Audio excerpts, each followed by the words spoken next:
இங்கே இவர் டிவியில் உட்காந்து பொம்மை படம் பார்த்து டான்ஸ் ஆடிக்கிட்டு இருக்காரு. அவங்க பையன் ஸ்கூலுக்கு கிளம்பிட்டு நான் கிளம்புறேன்ப்பான்னு சொன்னோன்னா இவரும் டாட்டா காட்டுறாரு. திரும்பி அந்த பையன் கேட்குறான், அம்மா வேலைக்கு போகிறாங்கல்ல, வீட்டெல்லாம் சுத்தம் பண்ணி வைக்க வேண்டியதானப்பான்னு சொன்ன உடனே இவனும் அவங்க பையன் போனதுக்கப்புறம் வீடெல்லாம் சுத்தம் பண்ணி தொடச்சிட்டு க்ளீன் பண்ணிக்கிட்டு இருக்காரு.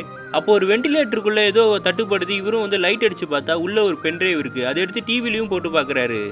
இவரும் அந்த பென்ட்ரைவில் இருக்க வீடியோலாம் பார்த்தோன்னே ஷாக்காகி உட்காந்துருக்காரு. அவங்க ஒய்ஃப் வீட்டுக்கு வந்ததுக்கப்புறம் இவர் எதுவுமே பேசவே இல்லை. அவங்களும் வந்து தண்ணி பாட்டிலோட பக்கத்துலேயே வந்து உட்காந்துக்கிட்டு, சாப்பிட்டீங்களா, உங்களுக்கு ஏதாவது வேணுமா, ஏன் என்னை முறைச்சி பார்த்துக்கிட்டே இருக்கீங்கன்னு கேட்குறாங்க. இவர் மெதுவாக கேட்குறாரு, உனக்கு எதுவும் பிரச்சனை நடந்ததா, உன்னை யாரும் கற்பழிச்சிட்டாங்களான்னு கேட்ட உடனே இவங்களுக்கு ஷாக் ஆகுது. அப்போ தான் புரியுது அந்த பென்ட்ரைவில் இருக்க வீடியோவை அவர் பார்த்துட்டாருன்னு சொல்லி. இவங்க ஃபேஸ் ரியாக்ஷனை பார்த்துட்டு அவங்க புருஷன் கேட்குறாரு, இதெல்லாம் எப்போ நடந்தது, யார் ஒன்று இப்படி பண்ணதுன்னு கேட்கும் போது அவங்க சொல்கிறாங்க, நம்ம பையனுக்கு 2 வயசு இருக்கும்போது உங்களுக்கு ரொம்ப உடம்பு முடியாமல் இருந்தது. நான் வேலைக்கெலாம் போயிட்டு இருக்க சமயத்தில் தான் புது கம்பெனியில் போய் சேர்ந்தேன். என் பாஸ் வந்து சண்டே கூட வேலை வச்சாரு. ஒரு நாள் வந்து காரில் ஜூஸ் கொடுத்தாருன்னு அதை குடித்தேன். மயங்கினதுக்கப்புறம் பார்த்தா ஒரு அப்பார்ட்மெண்ட்டில் இருந்தேன். முடிச்சதுக்கப்புறம் அவர் பக்கத்துலேயே இருந்தார். எவ்வளவோ தடுத்து பார்த்தேன். அவர் என்னை அடித்து என்னை வந்து கற்பழிச்சிட்டாரு. அது வீடியோவாகவும் எடுத்து வச்சுக்கிட்டாருன்னு சொல்லி அழுதுகிட்டு இருக்காங்க. இவர் கேட்குறாரு, நீ அப்பயே சொல்லியிருந்தா போலீஸில் கம்ப்ளைண்ட் கொடுத்துருக்கலாம்லன்னு. அவங்க சொல்கிறாங்க, இல்லை எனக்கு பயந்துட்டேன், அதனால தான் நான் கொடுக்கலன்னும் போது, இல்லை நீ ரொம்ப கேவலமான பொம்பளை, நீ இவ்வளோ நடந்து என்கிட்ட மறைச்சி என் கூடயே வாழ்ந்துருக்க, நீ என்னை ஏமாத்திட்டேன்னு சொல்லி தலையில் அடிச்சுக்க ஆரம்பிச்சுக்கிறாரு.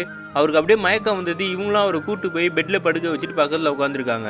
அப்போ தான் நம்மளுக்கு காட்டுறாங்க, இந்த லேடி ஆல்ரெடி அவங்க பாஸ் கூட கள்ளத்தொடர்பில் தான் இருந்திருப்பாங்க. இவங்க 2 பேரும் ஒன்றா இருக்க சமயத்தில் அவங்க கேட்டிருப்பாங்க, நம்ம ஒன்றா இருக்கும் போது நீ கற்பழிக்கிற மாதிரி பண்ணு, அது வீடியோ எடுத்து வச்சுக்கிறேன், நாளை பின்ன நீ என்கிட்ட தப்பாக நடந்துக்க ட்ரை பண்ணால் அதை காமிச்சு ஒன்று மிரட்ட விளையாடும் போது, என்ன லூஸா, என்ன மிரட்டதுக்கு என்கிட்டயே வீடியோ எடுக்க சொல்கிறேன்னு அவன் கேட்குறான். இந்த லேடி சொல்கிறாங்க, உன்னை மிரட்டுறதுக்காக இல்லை, என்னோட பாதுகாப்புக்காக தான். என் புருஷனும் உடம்பு முடியாமல் பைத்தியக்கார மாதிரி சுற்றிக்கிட்டு இருக்கான். நாளைக்கு எனக்கும் அவனுக்கும் குழந்தை பிறந்தா அந்த குழந்தையும் அதே மாதிரி தான் இருக்கும்.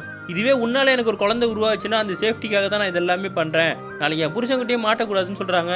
அப்போ தான் காட்டுறாங்க, 2 வருஷத்துக்கு முன்னாடியே இது நடந்திருக்கும். இப்போ இருக்கிற குழந்தையும் உங்கள் பாஸோட தான், உங்கள் புருஷனுக்கு கிடையாது. இது ரொம்ப கேவலமான பொம்பளையாக இருந்திருப்பா.